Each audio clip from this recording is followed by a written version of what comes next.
ಪರವಾಗಿಲ್ಲ. ಲೈಫ್ ಅಲ್ಲಿ ಒಂದೇ ಒಂದ್ಸತಿ i20 ಕಾರ್ ತಗೊಂಡ್ಬಿಟ್ರೆ ಅದನ್ನ ಓಡಾಡ್ಲಿಕ್ಕಾಗಿಲ್ಲ ಅಂದ್ರು ಮನೆ ಮುಂದೆ ನಿಲ್ಲಿಸಿ ವರ್ಷಿ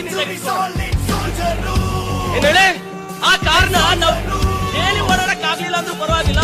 ಬಟ್ ಲೈಫ್ ಅಲ್ಲಿ ಒಂದೇ ಒಂದ್ಸತಿ i20 ಕಾರ್ ತಗೊಳ್ಳ ಅನ್ಕೊಂಡೆ. ಆದ್ರೆ i20 ಕಾರ್